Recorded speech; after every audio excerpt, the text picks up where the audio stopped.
এই গণতান্ত্রিক সরকারকে জানাবো অতি দ্রুত তাদের বিচারের ব্যবস্থা করা হোক। ইন্টারিম গভর্নমেন্টের সময়ে আমরা বিচারের যে অবস্থা দেখেছি, আজকে সেই বিচার এখন ধীর গতি। আমরা এই সকল ধীর গতি টাল বাহানাকে কোনোভাবেই বরদাস্ত করব না। আসসালামু আলাইকুম ওয়া রাহমাতুল্লাহি ওয়া বারাকাতুহু। আমরা অত্যন্ত দুঃখ ভারাক্রান্ত হৃদয়ে আজকের এই গণকবরে আমরা এসেছি। ঠিক আপনারা জানেন, মানুষ যখন ইন্তেকাল করেন সেই মানুষকে অত্যন্ত সম্মানের সাথে আমরা দাফন কাফনের ব্যবস্থা করি। নিজেদের পরিবার পরিজন তাদের সর্বশেষ দায়িত্ব হিসাবে এটা পালন করে থাকে। আপনারা শুনে থাকবেন যে আমাদের প্রিয় নবী সাল্লাল্লাহু আলাইহি সাল্লাম একদিন বসেছিলেন, পাশ দিয়ে একটি জানাজা যাচ্ছিল, উনি দাঁড়িয়ে গেলেন। সাহাবীরা বললেন, ইয়া নবী, এটা তো একটা ইহুদির জানাজা।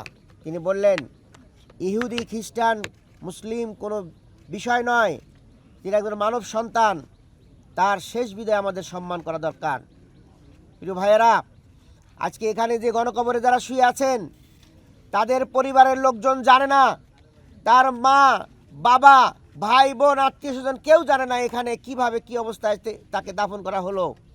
আমরা এই ধরনের একটি দুঃখজনক ঘটনা বাংলাদেশ, স্বাধীন বাংলাদেশের প্রশাসন থাকার পরে তারা এইভাবে নির্দয় নির্মমভাবে গুলি করে ছাত্র জনতা মেহনতি মানুষকে যারা হত্যা করলো, যাদের বুকের ভিতরে কাঁপন ধরেনি, যাদের এই দেখার পরে, শহীদের লাশ দেখার পরে, রক্ত দেখার পরে যাদের মধ্যে উল্লাস জেগেছে, আমরা ওই সকল নরপিশাচদের ধিক্কার জানাই এবং এই গণতান্ত্রিক সরকারকে জানাবো অতি দ্রুত তাদের বিচারের ব্যবস্থা করা হোক।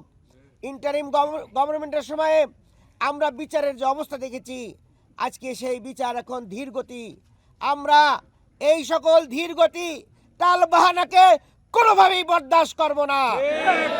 আমরা আরো দুঃখের সাথে জানাচ্ছি যে জুলাইয়ের কারণে আমরা আজকে মুক্ত বিহঙ্গ, আজকে আপনারা ক্ষমতা আছেন, সেই জুলাইয়ের চেতনাকে আমাদের মন থেকে মুছে দেওয়ার জন্য অপচেষ্টা চালানো হচ্ছে।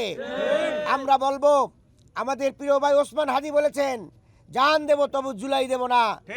আমরাও সেই একই কথা বলতে চাই যে আমরাও বাংলাদেশ জামাত ইসলামী, ইসলামী ছাত্র শিবির সহ বাংলাদেশের যারা স্বাধীনতা প্রিয় মানুষ, তাদেরও একই স্লোগান, আমরা জান দেব তবু জুলাই দেব না।